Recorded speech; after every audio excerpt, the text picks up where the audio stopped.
So politics feels stuck.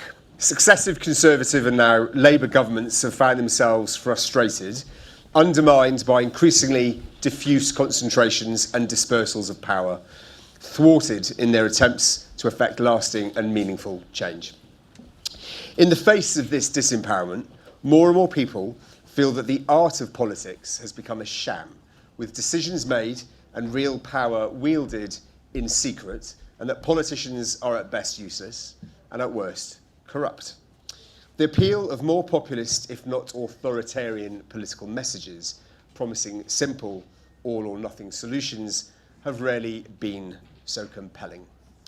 Is it time for Keir Starmer to discard some of the potentially outdated ideas blocking the revival of state activism in the UK and shift power decisively in favour of the British people in an attempt to render more extreme solutions unnecessary?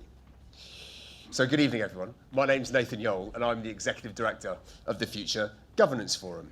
Last week, we launched a new report by FGF policy associate and author Phil Tinline called Power Failure, a New Theory of Power.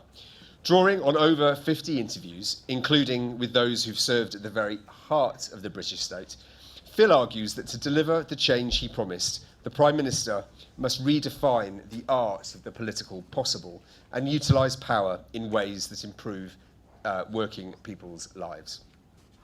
To mark the launch of the report, we brought together a cross-party lineup of thinkers and former insiders to rethink how power operates in the British state, where it lies, how it potentially undermines effective government, and what they think needs to change to make it work for the public.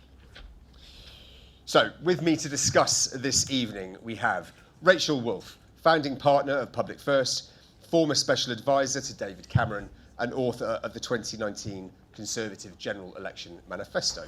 We have Paul Ovenden, former special advisor and then director of strategy to Prime Minister Keir Starmer since 2024, following a lengthy tour of duty as Labour's director of comms between 2020 and that general election. And on my extreme left, we've got Polly Mackenzie, former Director of Policy to Deputy Prime Minister Nick Clegg, and I think we can all agree, the breakout star of Times Radio's How to Win an Election podcast. But to kick us off, we've got journalist, FGF Policy Associate and author of the report, Phil Tinline. Phil is going to give us a bit of a run-through, a gallop at a steady pace through the report to tell us actually why he wrote it, what he's written, and some of the ideas that he wants to kick around. I'm then going to go to each of the panellists in turn to give some reflections on what Phil has said and indeed on the report. Then, depending on the time, I might ask a question or two, but we need to be finished at 8 o'clock on the dot. So I'm quite keen to get straight over to you guys in the room. So get your thinking caps on. I want as many questions, and unusually for these events, I'm more than willing to take people's comments or thoughts on what you've heard tonight, as long as they're not too long. Because actually, what is very interesting about Phil's report, and I'm sure those of you who've read it will agree, he's actually hoping to provoke a bit of discussion and debate about whether we need to think radically about how to do government in this country. So that's more than enough from me. Phil, over to you. So, as Nathan said, we have this curious situation where politicians seem somehow to have too much power and too little power. In certain circumstances, people think that they could do something to help. It will be perfectly straightforward. They just don't care, or they're even corrupt in it for themselves, in it for their mates. In other circumstances, they seem helpless. They're constantly explaining how difficult things are. They seem more incompetent than corrupt, which is not a fantastic mix and possibly helps to explain why people aren't totally delighted about the state of politics. So how do we get into this mess? What I argue in the report in a bit of interpretive dance is that basically power has gone from being fairly distributed across the country, has been pulled up into the centre, away from local government, away from autonomous institutions, but once in the centre has then been sort of spread and dissipated around all sorts of other bodies as well. So how did we get there? If you look at where we were after the Second World War, funnily enough, coming out of a war, the state is quite centralised, but not just the central state, the local state becomes more powerful as well. So councils build actual real-life houses. Imagine that. They run schools. The central state builds or leads, it helps with the building of the new towns and the National Health Service and nuclear power stations and reservoirs and motorways and universities. And you have a sense that there is some real control at the centre. Now that becomes problematic. In the 1960s, people think that the state has too much control over society and that the sort of rather vertical, deferential society we used to live in won't do anymore, and people should have more autonomy for perfectly good reasons. You start to get liberalising laws that, some of the Labour government in the 1960s finest achievements. Then in the 1970s and into the 1980s, people start to think that the state has too much power over the economy as well. And not only that it has too much power, but, and this is where the beginnings of today are visible, that it's not very efficient, and also that the people involved in running it are not actually engaged in acts of public service and public duty, but they're in it for themselves. This is where, yes, minister comes from, the idea that public duty is just a kind of sham and you laugh behind your hand with Sir Humphrey about what you're really up to. And so people begin to think, well, if we're going to have people who are in it for themselves, why don't we have efficient people who are in it for themselves? Why don't we have business? Why don't we bring the efficiency of business in? And so you have, as you will all know, obviously, in the 1980s, you have the power to build houses taken away from councils and given over effectively to the private sector. But crucially, they keep the power to block, but they lose the power to build. But they have to sell their land. They're not allowed to use the profits from the sales of the houses they've built. That goes to the Treasury to relieve the deficit. They're also pushed to, by law, to outsource more and more of their services. You have all the privatisations you don't need me to list, and you have consultants coming in to bring key performance indicators and such helpful things into government to make it work more efficiently. Now, to some extent, all of that does something useful. It is often useful to shake power up. If you look at the arguments for nationalisation after the war and the arguments for privatisation in the 80s, they're actually very similar. They're about breaking up concentrations of power, pushing power downwards, empowering the customer, finding efficiencies and so on. But over time, power accretes, power concentrates. And so over the last 40 years, we've seen that happen, but in this curious sort of split hybrid state environment where you have power spread at the centre across private and public. And as I say, that functions in some ways okay, but you get to the financial crisis and then you start to have austerity and the real hollowing out of the central state. And you have this process over the last 15 years where you have more and more laws and fewer resources to enforce them. And you get to COVID and the weaknesses of that are exposed. You have the cost of living crisis and so on. I won't give you a blow by blow of the last few years. But I think we've got to a point where power is, as I say, simultaneously very centralised and hopelessly dissipated. And that seems to me, that ambiguity, that paradox seems to me to be the reason it feels so vexed.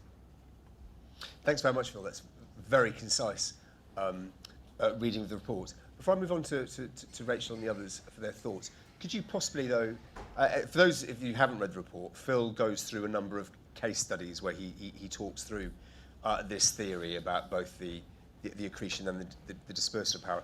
Could you potentially give a bit more of the examples? Yeah, yes, yeah, please. Sure. So I look at this in 4 areas.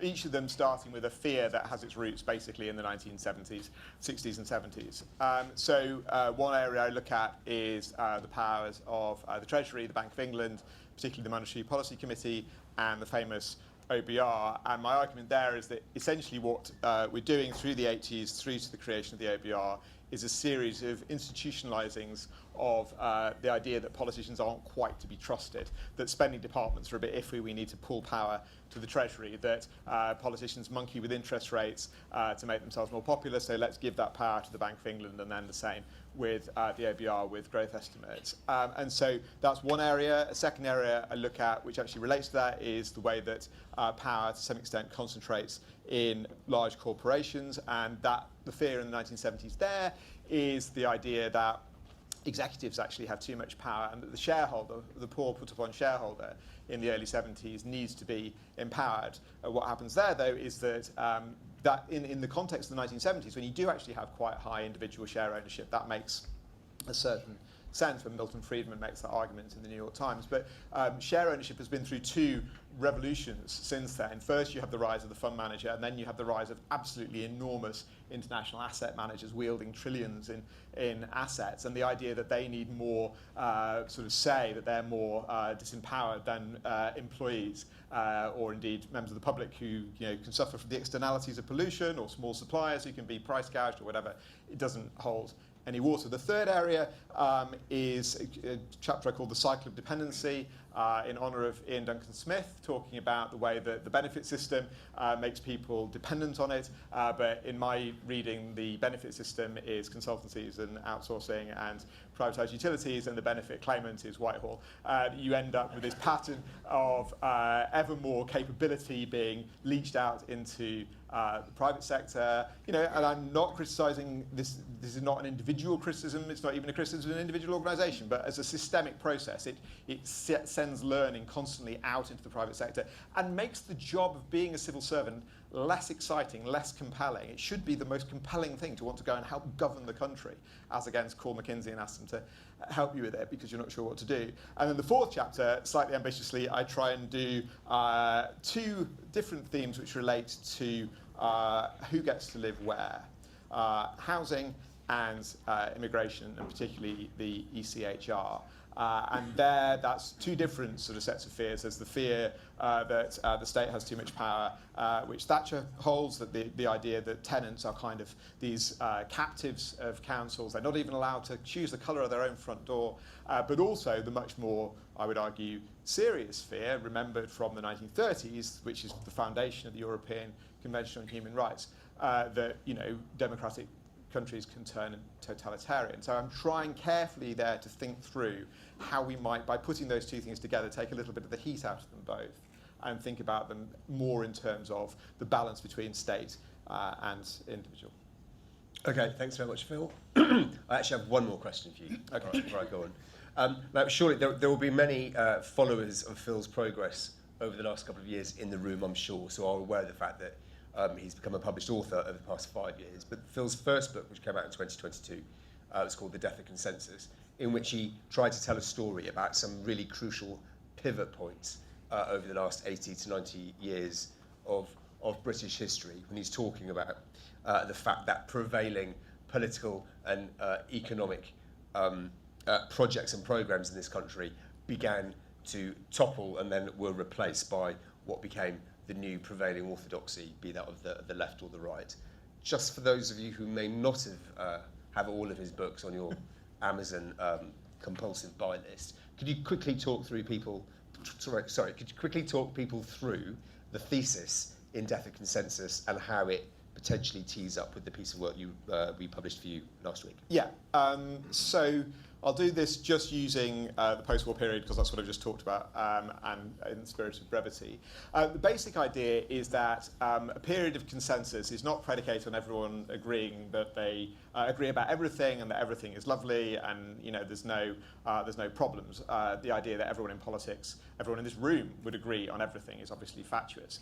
The argument is that there's one thing that enough people agree is sufficiently intolerable, we mustn't allow it to happen, that gives you the basis on which you can allow a consensus to develop. So essentially, in the years after the Second World War, we must never go back to the mass unemployment of the 1930s, whereas in the 1930s itself, unemployment was awful and sad, and people felt very sorry for people concerned, and they went to watch Love on the Dole, and even the King and Queen felt very sad about it, but there was nothing to be done because the crucial thing at that point was keeping inflation low and borrowing low.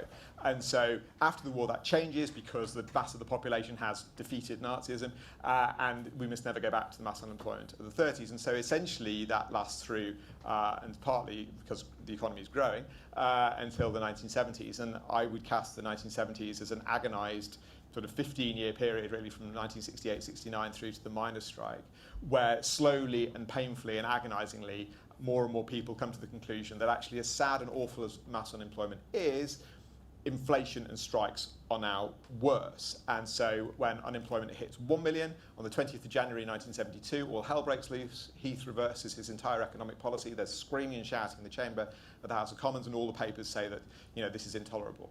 Fast forward a decade and 6 days to 26th of January 1982, when unemployment hits not 1 million but 3 million, and we're back to where we were in the 30s, in the sense that it's terribly sad, but it can't be helped because it's no longer the top priority. And so the process I'm describing is one that I think we can learn from, in the sense that I think we've now reached the end point of that arc that begins in the late 1970s, and we need to go through, or have already begun to go through, but need to complete an analogous process where the policies are different, but the idea of finding the thing we can agree is intolerable needs to be completed. And my two penneth is that the thing that should now become intolerable is the miserable time that ordinary people have had for much of the time since the crash, where more and more of the problems of the country have just been dumped on their back, and they're expected to lump it because there is no alternative. Well, there has to be an alternative. Okay, well, thanks very much for that, what is very important context, I think, Phil. Because just to give everyone a greater idea about why we were so keen to entertain this piece of work with Phil in the first instance, is obviously most of you here will know that the main work that the Future Governance Forum has devoted itself to is to really do some crunchy thinking about the transformation of the state for the purpose of how do you renew the British nation to really sort of tackle some of those long-term issues.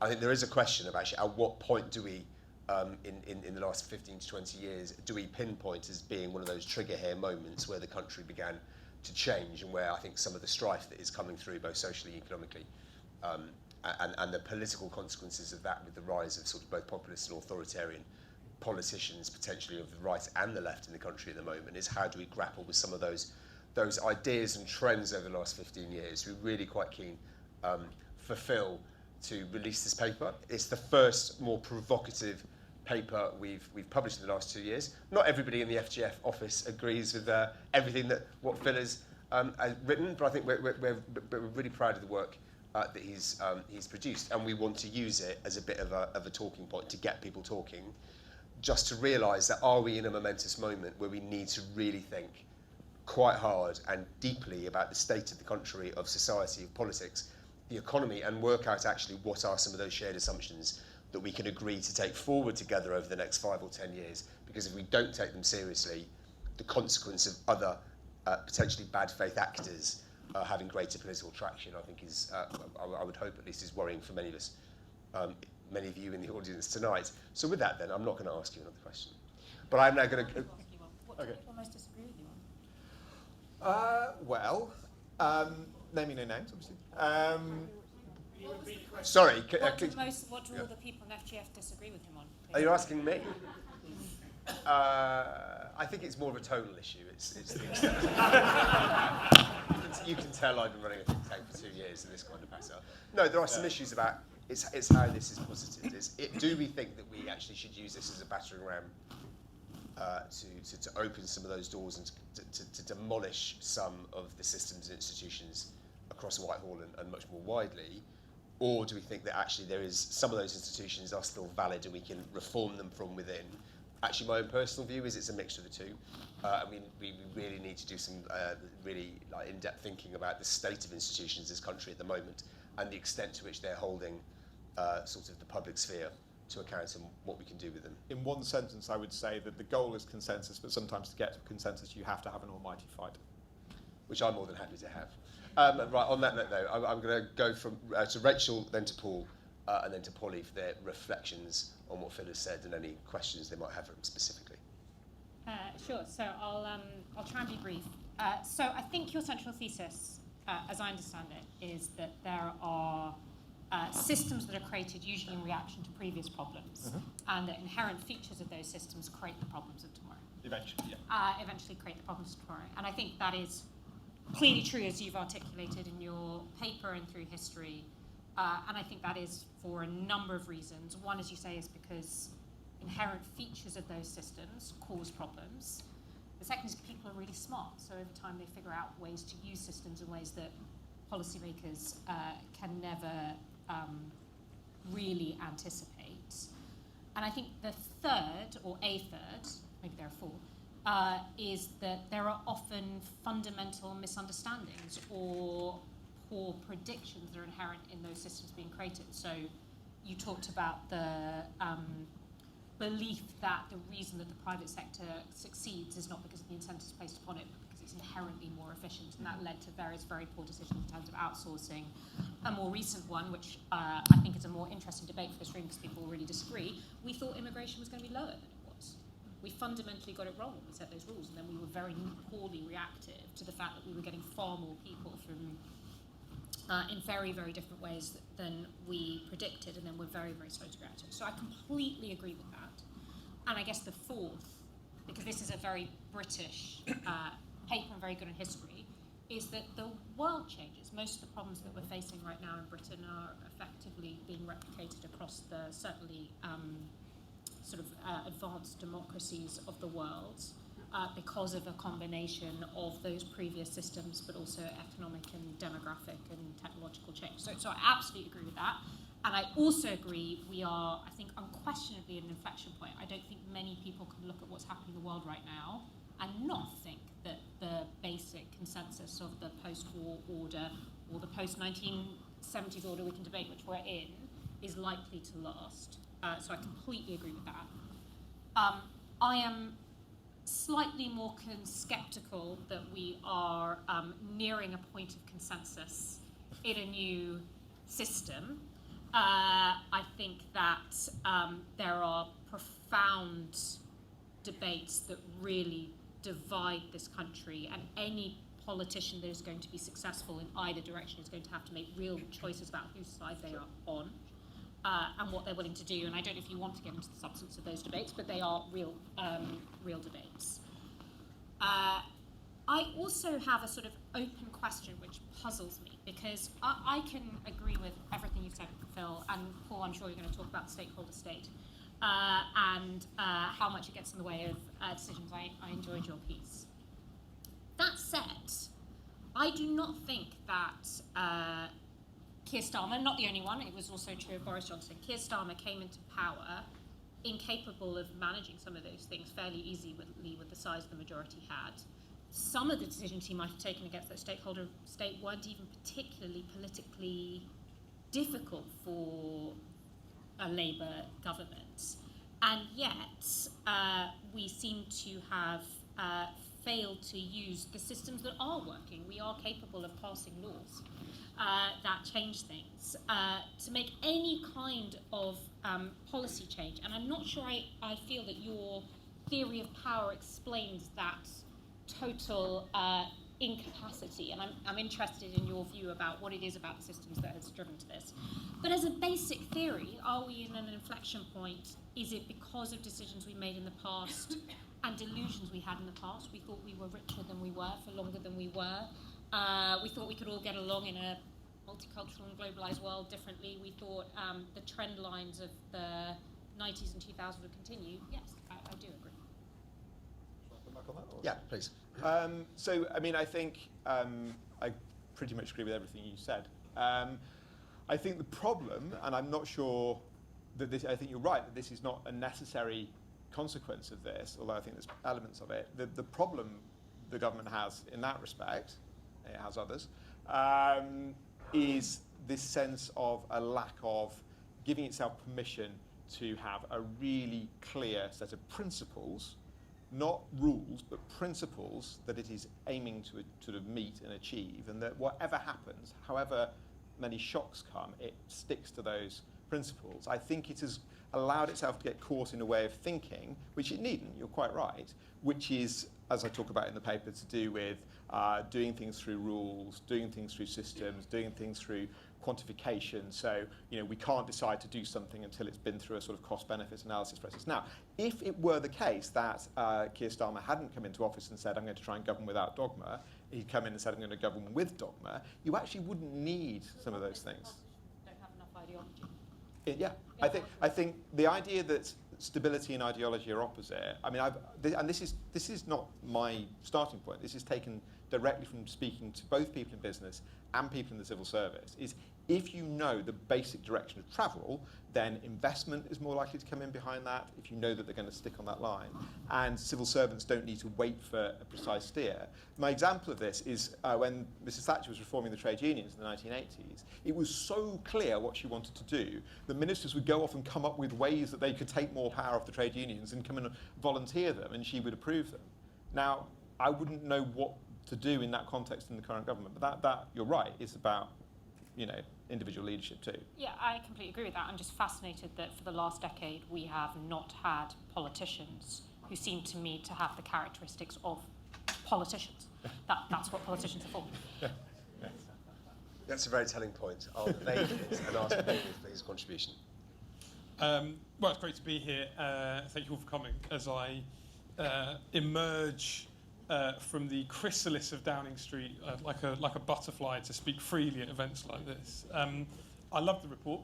One of the other benefits of leaving Downing Street is actually having the time to read these things rather than just read the executive summary. I found myself nodding along with most of it, and perhaps that's just the sort of Wilsonian statist in me, but I think it's an excellent piece of work. What I really, really enjoyed about it was that it's not just another hymn to reform in the abstract.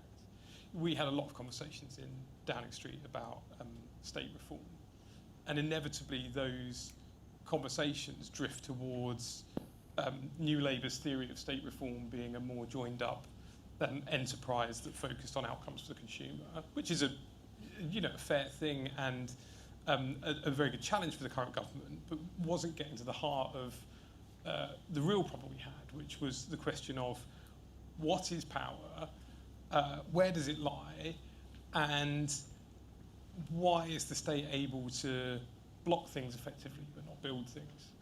And as I say that, I realise I sound, for the first time in my life, a little bit like Tony Benn. But I think that is at the heart of this report and the heart of the issues facing the government at the moment.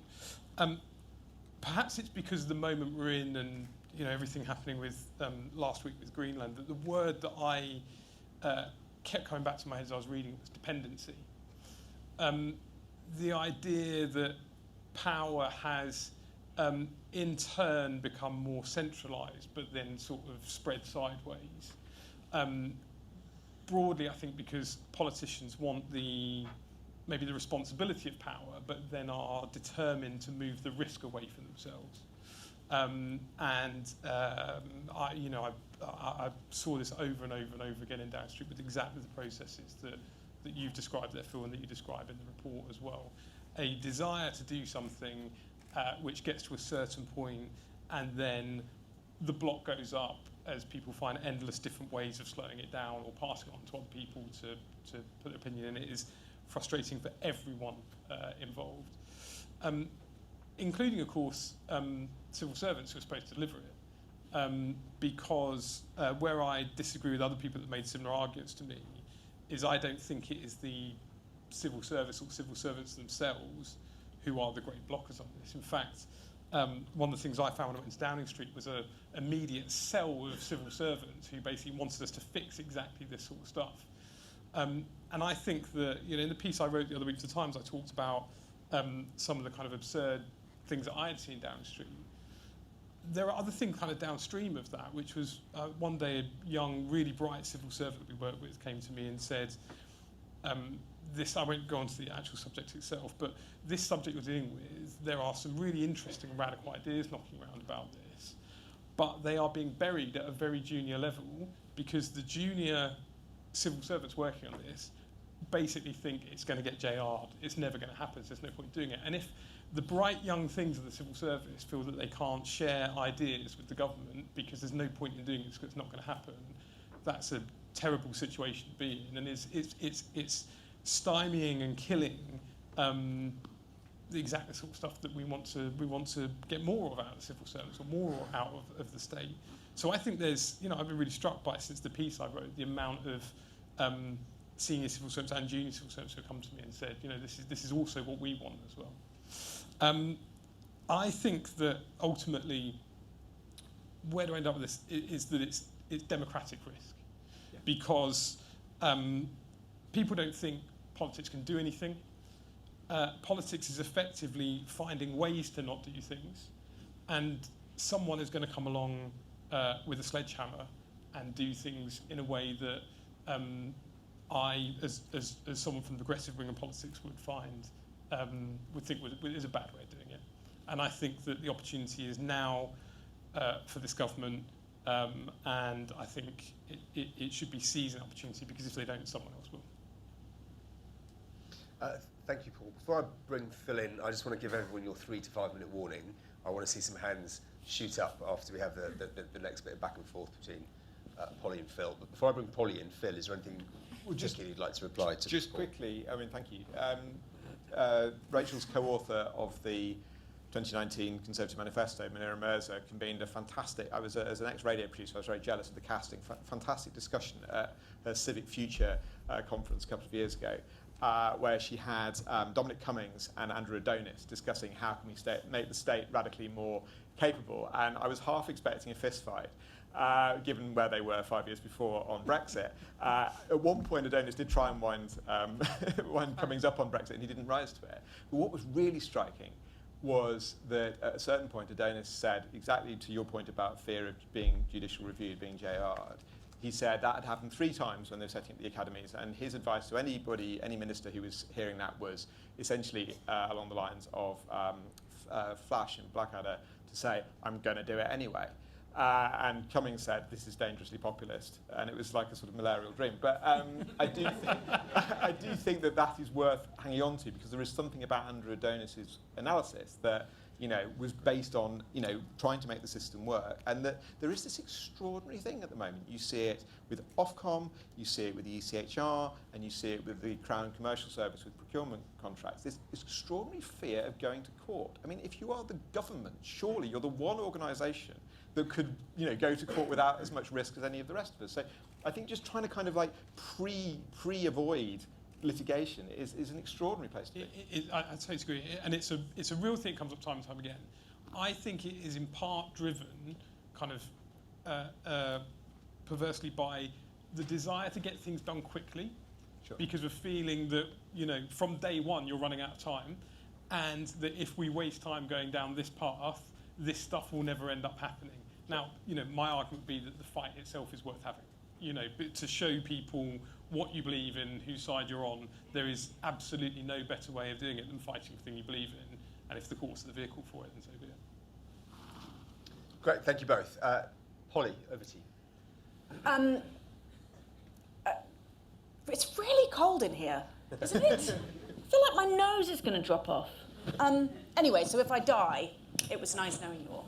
So, I think like everybody sort of broadly agree with this, and it feels like Andrew Adonis and Munira, everyone agrees with this in a way. And so therefore, the interesting question to me is, what's wrong? Like operationally, why haven't a series of people who've come in and going, oh, wouldn't it be nice if government was more effective, managed to actually kind of organise themselves for things? And I think one is absolutely has come up, a sort of political deficit. Again, I want to ask the question, like, how have we ended up with these kind of politicians who, at best, are managerialist, but sort of not? I mean, but like, for what? And the Margaret Thatcher, I'm going to take on the unions, or how do you make a market work here? Or Blair, you're like, I don't know what it is, but we're going to insert choice and competition into it. It's easy to look, but it's also easy to identify what it is, and actually that's a big part of leadership. And I remember when I read Paul's piece, it's both absolutely true that when the government tries to do things, all the little moles will pop up out of the ground and say, don't do it. And isn't the point of government to say, yeah, but I'm going to do it anyway?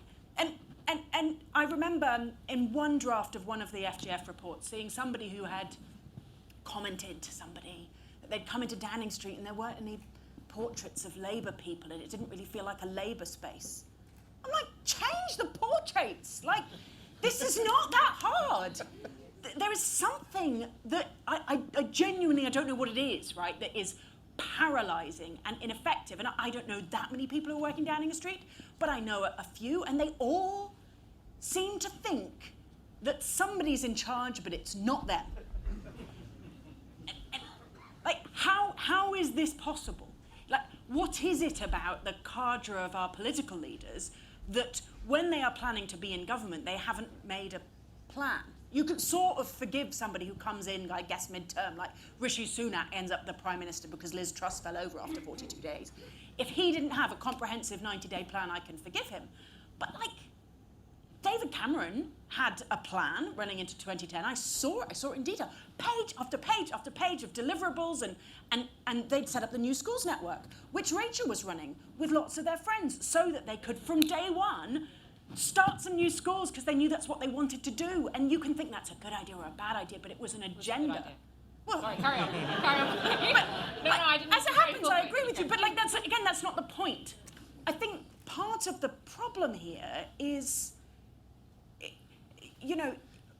is politicians wanting more and more to sort of be able to give people what they want, right? Like, is that I think the instinct that people have is frustration with government, right? Like, I feel like there was a time, and Sasha, who is here, writes about nostalgia much in more depth than anyone, is very brilliant, but there was a time when I could get what I wanted from the government. I mean, it's largely not true, but there is a sense in which people felt more connected to the things that they wanted. And now they want government to do it. The problem is that there are, whatever it is, 76 million voters, chop them into cohorts, however you like. If you give this group of people what they want, that probably involves giving this people not what they want. And you have to pick. There are win-wins. Of course there are in any policy landscape, but there are also wins and loses. If you build houses here, that might annoy some people who aren't near the houses or who are near the houses. And if you are, I guess the thing that slightly worries about is that we need to have a power where government can do what the people want without recognising that the people want lots of different and often conflicted things. And there's something missing. The thing that's paralysing the government is they want to give people what they want, but they don't know which people. And that is always going to hold you back from being able to deliver. And I worry a bit about pushing too far down this road, because, again, we have seen in the US a government that says, no, we're just going to bloody do what we want, who cares about the law? And actually what you unleash is not control, but chaos. It's really hard, especially to control systems run by thugs, but it's really hard to control any system. I think you also... there is a huge risk of actually over-promising to people, because democracy is not a consumer purchase, right? It is not about me getting what I want, and it never, ever can be. It's about what we as a demos can agree on. And then if politicians are trying to think about how can I design a mechanism of the state which will give this person what they want, well, then actually you're always going to fail. You're always going to disappoint. And Shabana Mahmood was on the TV at the weekend talking about why she wants power to sack police constables. And she's like, because in our country, people always look to the Home Secretary to fix the police system. And I mean, it's sort of right, but like, therefore, she's got to worry about like the performance management of 37 different police constables. When's she going to like do the rest of her job? Actually, you have to think about sometimes saying, I don't want this power. What we need is a state in which power is more complicated, but accountability also flows in difficult ways. And of course, what you want is to be in charge and to magic away all of the problems. But if you try and architect a system in which you can magic away all the problems, you will inevitably overpromise and underdeliver. The reality is we need to stop overpromising as much as we need to improve the way we deliver. Great stuff, thank you. Polly, Phil, anything specifically you want to say in response to Polly? Well, lots, but just quickly, on the threat of the Trump nightmare, I don't know if anybody can think of an analogy for that in Britain, but there may be one. I've thought about this a lot, particularly in the chapter partly on the ECHR, and it's something I've been thinking about for a very long time, looking at how people have feared over a whole century of British mass democracy, how it might tip into dictatorship, and that fear has been perennial since the Edwardian era. My feeling about it is, I suppose, or my argument is that democracy is just a permanent risk. You can always end up in a situation where you elect a government that behaves in a dictatorial way. We have fewer safeguards in terms of the states and so on than the US, but whichever is happening in the US, which has all those safeguards. And so I suppose my argument is that it's precisely by as far as you can, going some way down the line, showing that the democratically run state can work, can do things, isn't constantly explaining why it can't do things, and can crucially make life better for quote-unquote ordinary working people, even if it is, as you say, at the expense of other groups who have been put first for a long time, that being the whole point of ideology and politics, as we were saying, you are making choices which will mean some people lose and some people gain. If you can show that you can do that from within mainstream liberal democracy, then I think you reduce the case for the frustration boiling up to the point where people go, well, sod it, we just want Elon Musk with a chainsaw. But it's a risk. It's always a risk. There is no Elon Musk with a chainsaw coming here later on this evening, just to assure everyone. So quickly, just something very interesting, actually, what Rachel said. I think something that's basically been sort of dancing around my head since reading the first couple of drafts of Phil's paper are two things. One is actually the long hangover from the 1990s and the rejection of any sort of intellectual or ideological underpinning is potentially as a good thing. Definitely, I think, in bits of the Labour Party and the Conservative Party, and it's whether the two main parties are now playing catch-up, where I think some of the more extreme voices in the political system have definitely sort of developed a North Star about where they want to be, both intellectually and ideologically, and I think Labour and the Conservatives, to a certain extent, need to catch up. But then the other thing is actually the consequence of that. It's one of the issues about the rejection of risk, or politicians rejecting the concept of risk and actually putting themselves too far away in the decision-making processes from actually taking a decision and fronting it up and actually making those arguments and going to the country and saying this is what we're going to do and this is how we're going to do it, and actually let's have that discussion and that conversation. So if anything we can do by way of Phil's paper to kickstart that tonight, I'm all in favour of it, with the caveat that I'm not going to take any questions relitigating 2010's education policy, and neither are we going to relitigate conversations about what Labour might have done better in the run-up to 2024 in terms of preparation for government. Few. Hands up, please. I'll take 3 people at a time. I'll take your comments and your thoughts, but make them brief. So I will take the lady with the black cardigan here, the gentleman with the zip-up jumper on the end by here, and then actually I'll take the lady with the necklace in the second row. Thank you. I really enjoyed this panel, thank you. But one of my perennial frustrations with discussions with the state is just how abstract it is. In my previous role, I wrote a paper on the abolition of NHS England, and I would argue that was probably one of the biggest state shake-ups that we've seen in this government. However, when I wrote that paper, it was predicated entirely on the assumption that by abolishing a central institution, you empower a local institution to run the NHS more effectively than central government ever could. That latter part hasn't happened. And do you share my concern that the perennial criticisms in the abstract of how the state operates can sometimes incentivize performative reform of the state that doesn't actually change anything for people on the ground? If you have locally empowered NHS institutions, they generally run much more effectively, and there's a lot of evidence to suggest that's what happens, but that hasn't happened, even though it should have happened, given the massive state reforms have been due to hit the walls. Okay, thank you very much. So, gentleman here. Hi, John McDonough from Red Crow Consulting, which is an employability improvement solutions business. I've been highlighting, and we've spoken about this before, Polly, how we need public sector reform to get growth, and how employment support and DWP is the place to start. Metro Land's only reference in 2019. I spoke to Danny about it as well, Danny Kruger, etc. Everybody agrees nothing happens. I think we need 3 things. We need conflict, right, which is another thing to say, given the way the world is. But most people, the research shows, will do anything to avoid conflict. We need some proper conflict. Right? Secondly, we need to decide what's misleading, what's BS, what's making stuff up, and what's an outright lie, including what's senior civil servants say to select committees, and then there has to be consequence.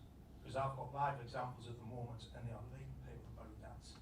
And then thirdly, and this speaks to your point, Polly, really, is around the action. Why don't we get action?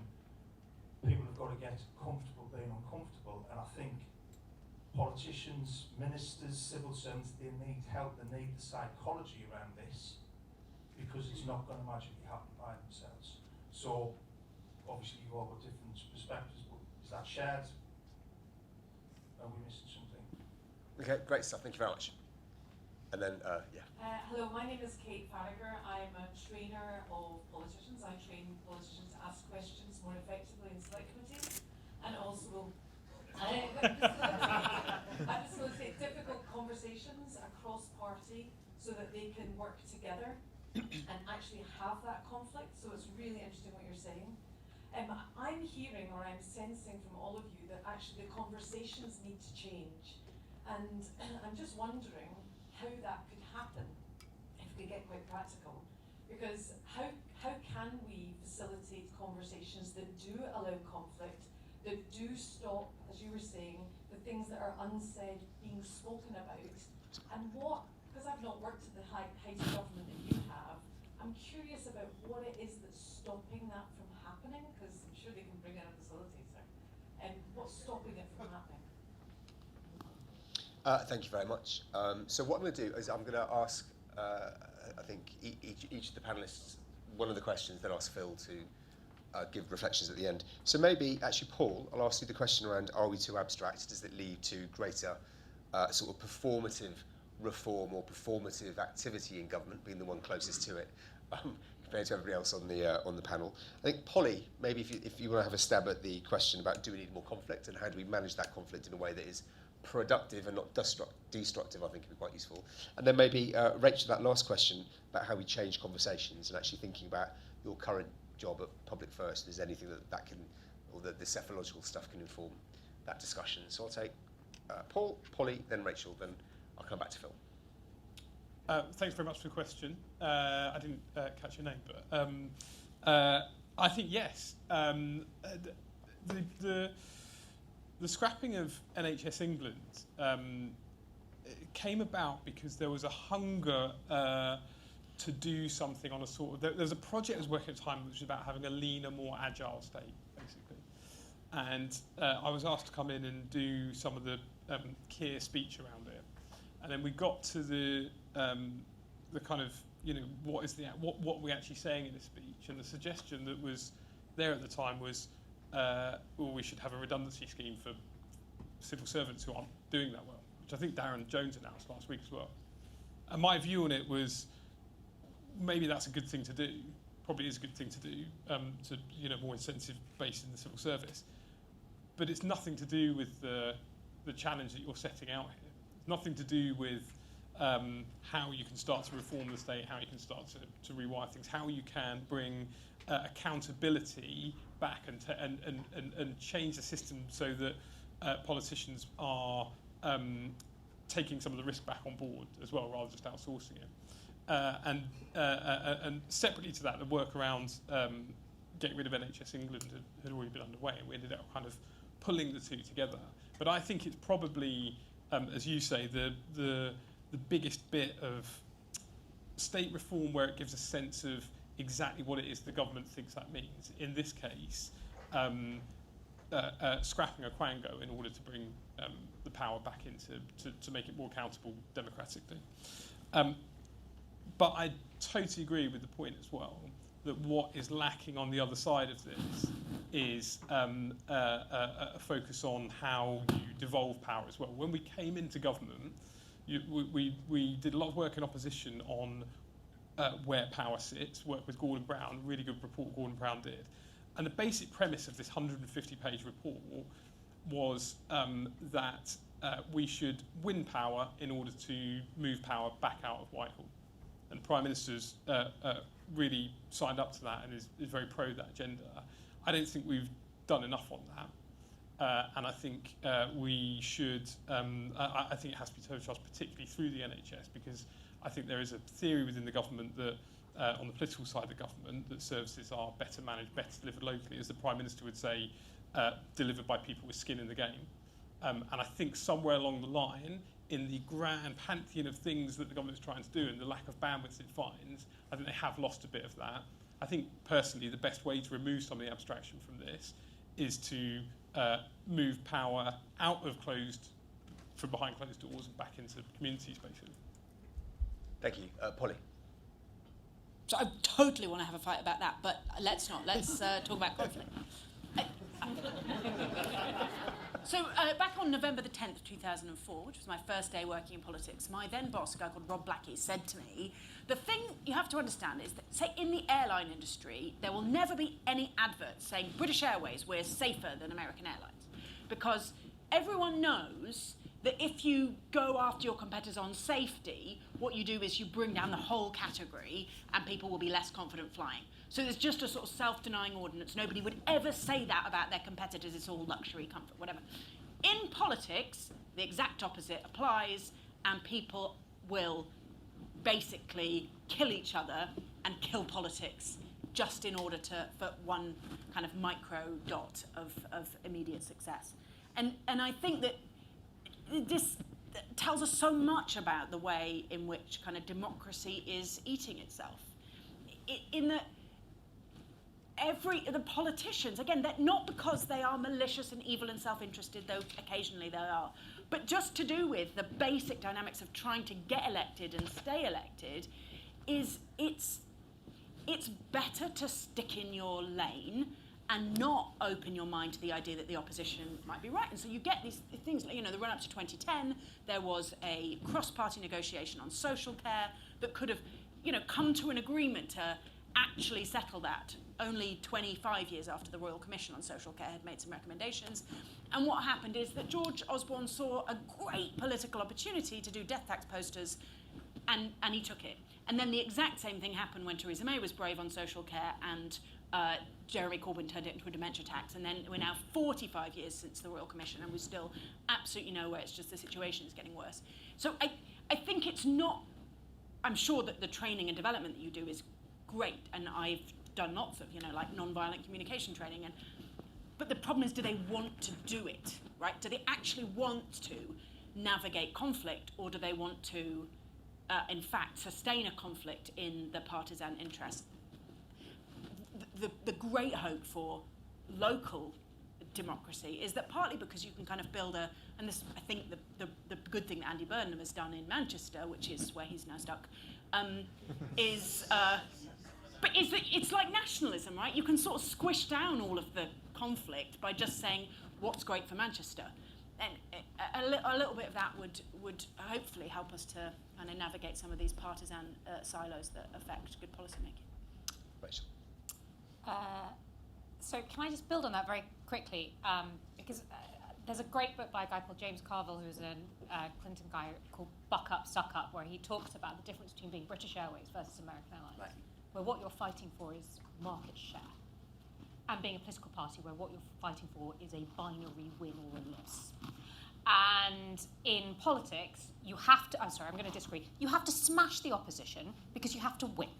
And that is not going to change. I think it is arguable that in the particularly centralised system we have, you are not able to either show the record of performance or be the sorts of politicians that are actually kind of fighting for market share, which is what Greater Manchester is doing. Let's have more money from the government.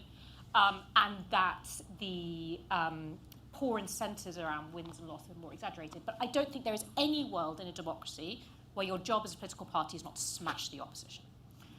That does not mean that things that previous governments have done cannot be continued. So in 2010, actually a huge amount of the Blairite consensus was continued through the coalition and was built upon. And I think that's one of the reasons that in schools you did start to see the kind of accretion of performance. But contest is an essential part of a functioning democracy. I think, however, what is true over the last kind of decade, if you're going to ask about the psephology, is that we have decided that the only way to win the contest is to reflect whatever the public is saying on any given issue that day, rather than think about the fundamental arguments we want to make about where they can be and where they can go.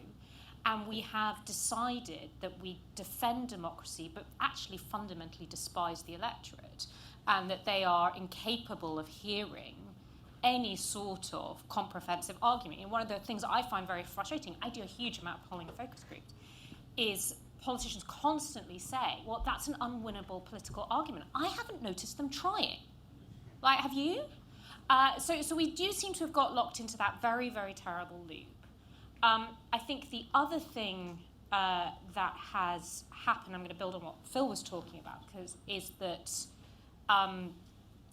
through this, people have heard political parties promise ever more, and let's admit our culpability about this. Like, I have written promises that the politicians didn't try to deliver, right? Like, that is true. It's not just because it's all terrible and the populists are offering simple solutions. They didn't try and deliver them. And therefore they are told consistently that these things are possible, see no delivery on them, and therefore, of course, have no trust that next time it's going to happen, because it didn't. And so if you want to start to have a more credible long-term conversation with the public, you are going to have to demonstrate that you can do some things, however quick, and then you might be able to build trust. So what am I saying? I am a defender of conflict in politics. I also just think it's an inherent marker of democracies, and I'd like to live in a democracy. I don't think that means that you can't have long-term arguments that base that conflict. In order to have those long-term arguments, we have to rediscover our basic respect for the electorate, which is the underpinning of a democratic system, and demonstrate that we are capable of doing some of the things we promised. Excellent, thank you very much. Right, I can definitely take one more round of three. I'm going to go to, sorry everyone, that's on the right. I'm going to go to my left. So I'll take 3 questions on this side. I'll take 4. There's a journalist in the audience, and I will take his audience as long as he doesn't monopolise the microphone. I'll take Mr. Eaton from The Statesman. I'll take the young lady at the front, the second row rather, with the glasses and the headphones around her neck.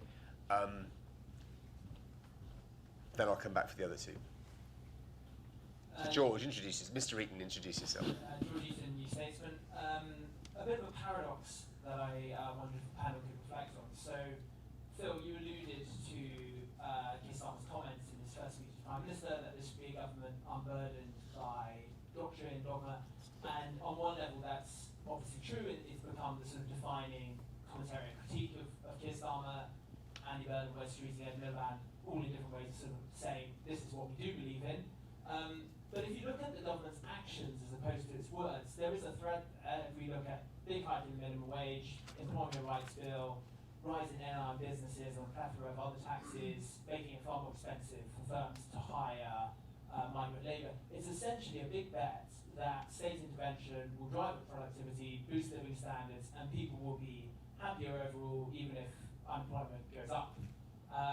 So to reflect really on that gap between the government and whether it says it doesn't have a doctrine, but actually perhaps it does. Thank you very much. Now, when I come to it, you can, as he asked you specifically, you can answer that question. Okay. I'll take the young lady at the front with the headphones around her neck. So I was just wondering, this is sort of following on what you said on the government kind of being afraid to stick by their agenda. I think I was kind of thinking on this in lessons, because I'm an A-level student, and we were kind of talking about how the kind of rise in populism on both the left and right was kind of making the government want to sort of pander towards what the people want in the like kind of immediate like here and now, and I guess the kind of promises that Reform and the Green Party make obviously kind of aren't completely plausible and empty promises, a lot of them. I guess how would you and everyone else, I guess, kind of advise the government, I guess, to kind of like alternate and like change how they approach giving policies towards the public and like combat, I guess, the populism in a way that's not just, I guess, U-turning on policies that they've said that they want to have, because it looks bad. That's a great question. I can see people sort of yearning sort of from their seat to their hands up. What I'm going to do, though, as we've now ended up people wearing a sorting hat in the audience, and they're actually saying who they want to ask the questions to. Does anybody have a question specifically for Paul? Hands down. Okay. Hands up if you have a question for Paul. Right, I'll take... See, I know the one person at the back, so I'm going to single out the fact I know you and go to the gentleman in front of you. And then, quickly, does anybody specifically have a question for Rachel? I'll take the gentleman in the green jumper at the front. Well, I love you to bits, but I see you quite a lot. very much for the panel. I'm Harry Scoffin. I've been a thorn in the side of this government on leasehold abolition. Very topical, today. You talk about the government is scared of judicial review. Isn't there an element that the government are making decisions to bind their hands? So Sarah Russell, Labour MP up in the north of England, quizzed Lord Hermer about this last January and said he's made a decision on the government legal risk advice to basically, avoid policies that are going to risk a judicial review. And Labour promised to end the leasehold system, but they're actually putting it on life support for another 40 years because they're scared of being sued to reduce ground rents to zero because of the ECHR. Do you think there's a lot of people that say, oh, we can't do it. They're making choices not to do it, not to be sued. That's very topical, but just to remind you, that question is now being put to Paul, not to Phil. And then a gentleman here in the third row. Hi, thank you.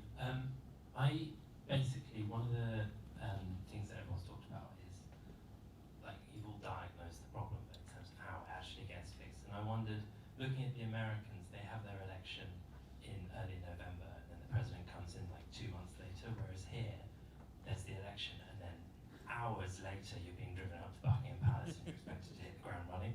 So is there a problem with, you have your manifesto, that's why I've singled out Rachel, you have your manifesto, which says what you want to do, and then you're just expected to like come in straight away and start doing it without necessarily having time to figure out exactly how you're going to do it necessarily, like to navigate the structures. So basically, would a more extended transition period help? Okay, right, quick fire answers then. Phil, answering George. I mean, I sort of 80% agree. I think there are obviously contradictions between what, for example, Bridget Phillipson and Wes Streeting are doing. But yeah, fundamentally, I think, absolutely. And what I try and do in the paper at the end of each chapter is, to be fair to the government, sort of say what I think they have already done on this line. So, with the, they've changed the fiscal rules, they've included, potential, productivity from growth impact of housing in the OBR's rules, they've, started cutting consultancy, they've, changed the outsourcing playbook to the sourcing playbook, and it's now pushing insourcing, social enterprises.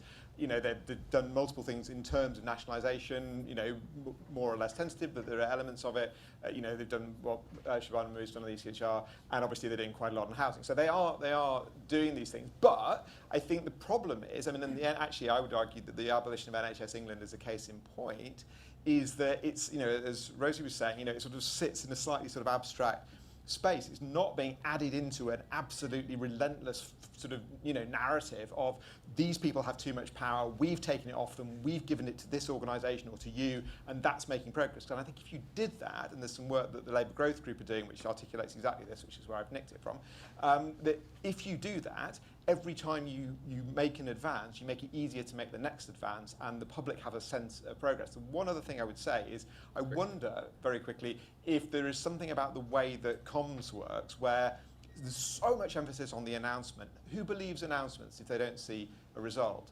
I don't.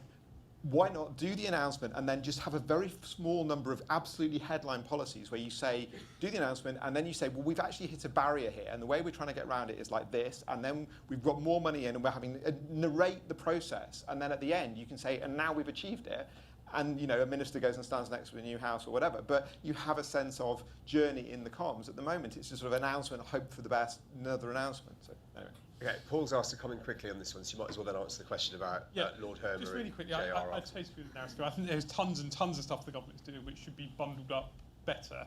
I use comms advisedly. It's actually just the way the government thinks about itself, talks about itself, and what it prioritises, which is, I think, to understand the particular difficulty the government has there. I think there's a slight bit of history. Ultimately, how did this government come to power?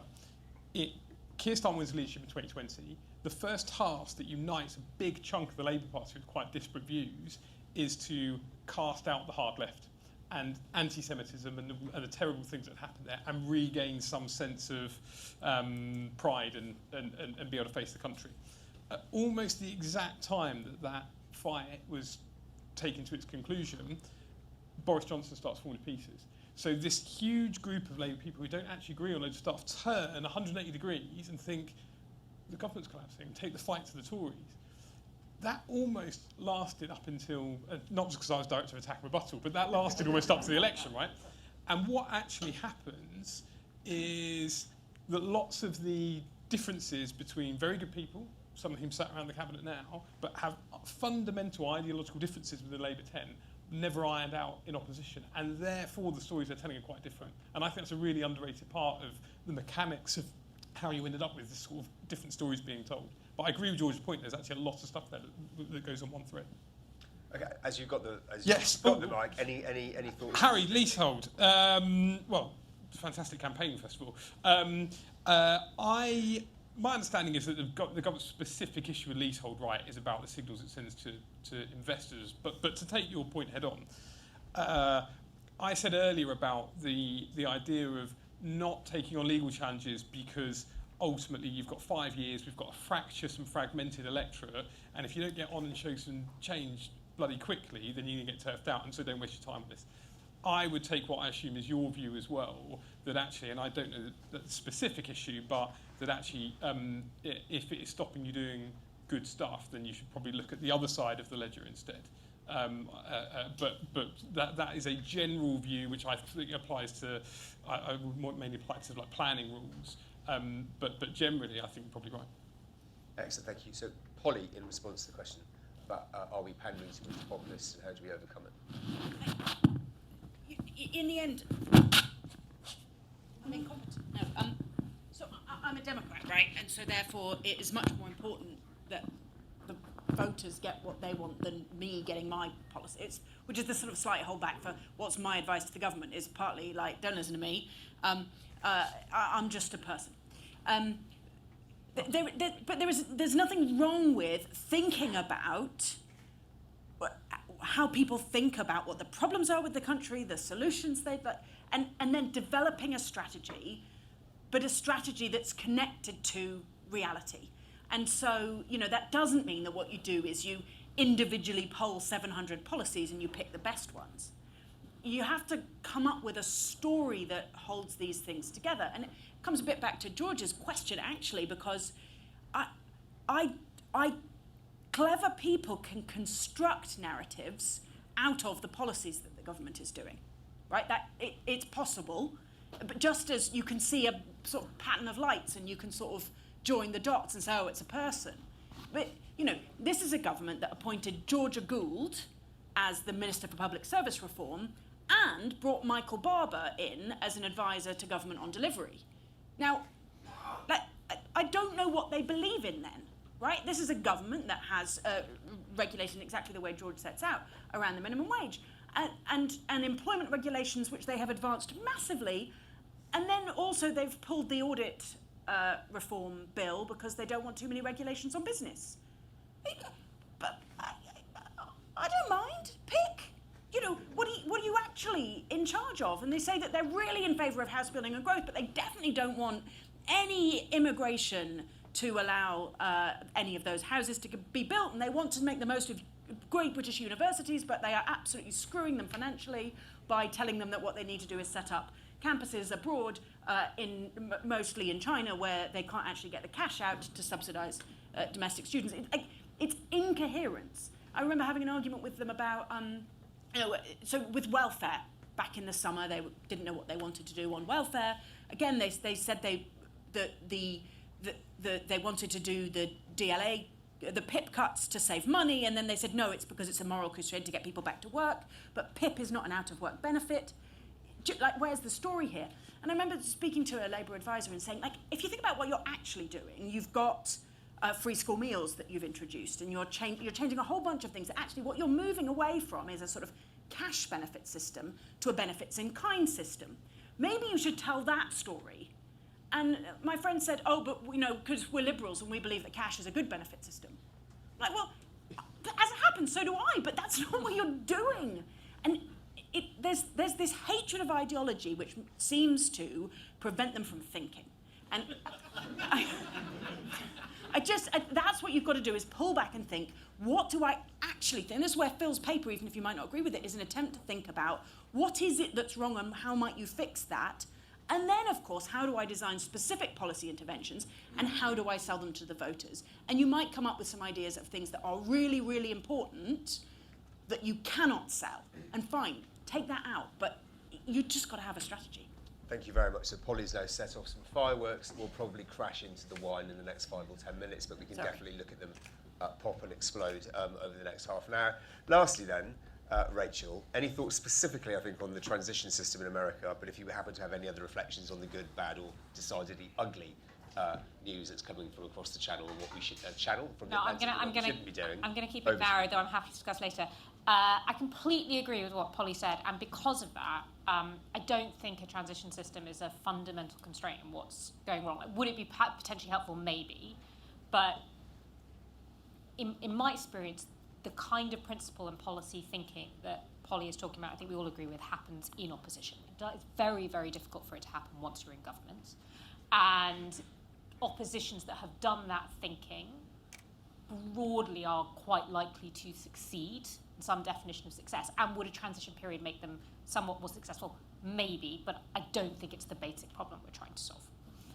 Thank you very much. Lastly, I'm going to ask Phil for any final pithy reflections on the conversation this evening, and then we can all go and have a drink. Well, just on conflict and how politicians talk, one of the things that struck me, and I learned a huge amount talking to the people I interviewed for this last year, one of the things that really, really stuck with me was talking to a minister who, I said, why when politicians do interviews, do they always look like they're kind of frightened and trying to escape? And she said, because what you're told is don't make a mistake. And I think that is the great mistake. I think, Trump does probably not go in front of a camera and think, oh, Jesus, I might upset somebody. He actively doesn't care because, and he's doing the extreme version that we're trying to avoid, but we need to do a kind of an inoculatory version of, a more mild version of, to stop that happening, of conflict, as you were saying. We need to have, where there are conflicts, as you were saying, within the government itself even, you need to fight out a genuine disagreement and reach a settlement. You can't paper over it. I mean, I won't go into the complicated example from the 1970s, the EC referendum I was going to do, but suffice to say, lots and lots of polite liberals kind of agree with each other across party and think that they have found a way forwards without having a fight. And Keith Joseph and Jack Jones in the background going, no, we're having a fight, and that's the story of Britain in the next 10 years. And then we have the Thatcherite consensus for good or ill, but you have to, as you say, have a fight. Right, well, hopefully we can all agree that the pugilism is the way forward. Thank you very much to everyone for coming this evening.